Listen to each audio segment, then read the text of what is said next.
اعوذ باللہ من الشیطان الرجیم بسم اللہ الرحمن الرحیم۔ تمام سننے والوں کو السلام علیکم ورحمۃ اللہ وبرکاتہ۔ امید کرتی ہوں کہ آپ سب اللہ کے فضل و کرم سے خیریت سے ہوں گے۔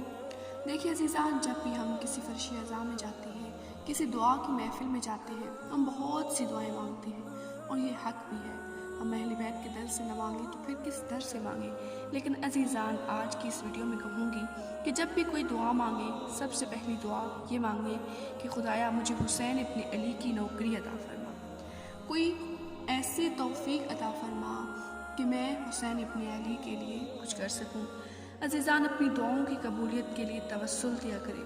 یہ جو ہم دعائے توسل پڑھتے ہیں، شاید کوئی اس کے ترجمے سے واقف نہ ہو۔ ہم اس دعا میں ہر امام کا نام لیتے ہیں اور اس کے بعد کہتے ہیں یا ابا عبداللہ یا حسین ابن علی ایھا الشہید یا ابن رسول اللہ یا حجت اللہ علی خلقہ، اے وہ جو اللہ کی حجت ہے زمین پر، یا سیدنا و مولانا، اے میرے سردار، اے میرے مولا، انا توجہنا واستشفانا وتوسلنا بکا الی اللہ، ہم آپ کی طرف متوجہ ہیں اور آپ سے شفاعت کے طلبگار ہیں، بکا الی اللہ، کہ آپ اللہ کی بارگاہ میں ہماری سفارش فرما دیجیے۔ یہ دعائے توسل کا ترجمہ ہے عزیزان۔ وَقَدَّمْنَكَ بَيْنَ يَدَيْ حَاجَاتِنَا، اور مولا آپ کی خدمت میں اپنی حاجتوں کو پیش کرتے ہیں۔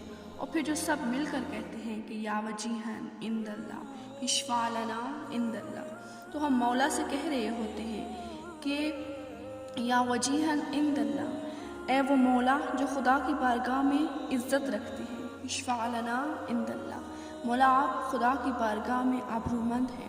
مولا جب آپ خدا سے کہیں گے تو خدا آپ کی دعا کو رد نہیں کرے گا۔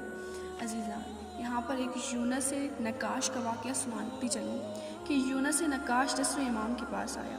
نقاش کہتے ہیں نقش بنانے والے کو۔ اس کا کام یہ تھا کہ نگینے پر لکھ کر نقش بناتا تھا۔ اس کی فیلڈ تھی، یہ بڑا ایکسپرٹ تھا۔ سامرا میں رہتا تھا، 10ویں امام بھی سامرا میں رہتے تھے۔ اس وقت کا جو خلیفہ تھا، اس نے یونس نقاش کو بلایا اور کہا کہ یہ حقیق کا ایک ٹکڑا ہے، یہ تم اپنے ساتھ لے جاؤ اور اس کے اوپر میرا نام لکھ کر مجھے لوٹا دینا۔ اب وہ وہاں سے حقیق کا وہ خوبصورت ٹکڑا لے کر جب اپنے گھر آیا تو اس کے بچے نے جب دیکھا تو اس نے کہا کہ بابا یہ مجھے دکھائیے۔ اب اس نے اس کو دکھایا اور کہا کہ پھر اس کو سنبھال کے رکھ دینا، یہ بادشاہ کی طرف سے دیا ہوا پتھر ہے اور بہت قیمتی ہے، لہٰذا جب مجھے ٹائم ملے تو میں اطمینان سے اس پر لکھوں گا۔ اب کیا ہوا، ابھی اس بچے نے اٹھایا ہوا تھا، کھیل ہی رہا تھا کہ اس سے گرا زمین پر اور اس حقیق کے 2 ٹکڑے ہو گئے۔ اب وہ یونس نقاش بہت پریشان ہوا، کہا کہ اب تو میری بھی جان جائے گی، میرے بچے کی جان جائے گی، کیونکہ وہ بادشاہ ہے، کوئی عام شخص نہیں ہے۔ عزیزان، کیا ہوا، اسی پریشانی کی حالت میں، اس مشکل کی حالت میں وہ 10ویں امام کے پاس گیا۔ عزیزان، ایک جملہ کہوں گی کہ اہل بیت سے محبت کرنے والوں کو جب کوئی مشکل آتی ہے تو مشکل کشا کے در پہ جاتے ہیں۔ بس وہ یونس نقاش بھی مشکل کشا کے در پہ گیا، اپنی مشکل بیان کی۔ مولا فرماتے ہیں کہ یونس نقاش تم پریشان نہ ہو، جب بادشاہ تمہیں بلائے کہ تو اس کا کام ہوا یا نہیں، تو جب تم اس کے دربار میں جاؤ تو گھر سے نکلنے سے پہلے تم میرا نام لینا اور وہاں سے نکلنا۔ اب وہ مسکرایا، کہتا ہے کہ مولا نام سے کیا ہوگا، کیا آپ کا نام لینے سے وہ حقیق کا جو ٹکڑا جس کے 2 ٹکڑے ہو گئے ہیں وہ جڑ جائے گا؟ تو مولا فرماتے ہیں کہ تمہیں اس کام سے غرض ہے، کہ تمہیں اس بات سے غرض ہے کہ تمہارا کام ہو جائے، یا اس بات سے کہ حقیق کے جو 2 ٹکڑے ہو گئے ہیں وہ جڑ جائیں؟ تو فرماتا ہے کہ مولا اس کام سے غرض ہے کہ میرا کام ہو جائے، بادشاہ مجھے کچھ نہ کہے۔ تو مولا فرماتے ہیں کہ ٹھیک ہے، جب تم اپنے گھر سے نکلو تو بس میرا نام لے لینا۔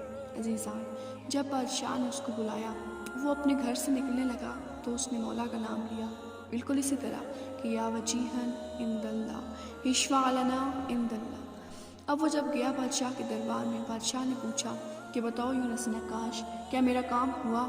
ابھی وہ سوچ ہی رہا تھا کہ کیا کہے، ابھی زبان سے کچھ ہی الفاظ نکلے تھے کہ بنانا چاہ رہا تھا، بنا رہا تھا۔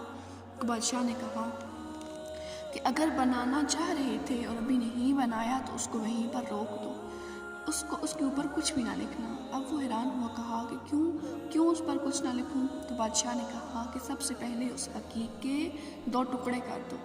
عزیزان وہ بہت حیران ہوا، وہ کہنے لگا کہ کیوں 2 ٹکڑے کر دوں؟ تو بادشاہ نے کہا کہ میری 2 بیویاں ہیں، جب ان کو پتہ چلا کہ میں نے حقیق کا ٹکڑا تمہیں دیا اور کہا کہ اس کے اوپر میرا نام لکھ دو، تو ان دونوں کے درمیان لڑائی ہو گئی۔ ایک نے کہا کہ وہ حقیق کا پتھر میں رکھوں گی اور دوسرے نے کہا کہ میں، اس لیے میں نے تمہیں بلوایا کہ حقیق کے 2 ٹکڑے کر دو اور دونوں پر میرا نام خوبصورت طریقے سے لکھ دو۔ اور وہ بہت خوشی خوشی وہاں سے نکلا اور اپنے گھر جانے کی بجائے رسول امام کی خدمت میں آیا اور کہنے لگا کہ مولا آج میں نے جان لیا کہ آپ کے نام کی برکت کیا ہے، آج میں نے آپ کے نام کی برکت دیکھ لی کہ جو نہ ہونے والا کام تھا وہ آپ کے نام کی برکت سے ہو گیا۔ بس عزیزان جب بھی کوئی دعا مانگنی ہو تو توسل دیا کریں اہل بیت کی ہستیوں کا۔ تو اگر آج کی ویڈیو دیکھتے ہوئے آپ کے دل میں کوئی حاجت ہے، کوئی پریشانی ہے، تو میرے ساتھ مل کے کہیں کہ یا وجیہن عند اللہ اشفع لنا عند اللہ۔ انشاءاللہ مولا بحق محمد وآل محمد آپ سب کی پریشانیوں کو ختم کرے۔ امید کرتی ہوں کہ آج کی ویڈیو آپ کو پسند آئی ہوگی۔ اگر میری ویڈیو پسند آئی ہو تو لائک اور شیئر ضرور کیجیے اور میرے چینل کو سبسکرائب کریں تاکہ مشن امام مہدی کا ہر میسیج آپ تک پہنچ سکے۔ اللہ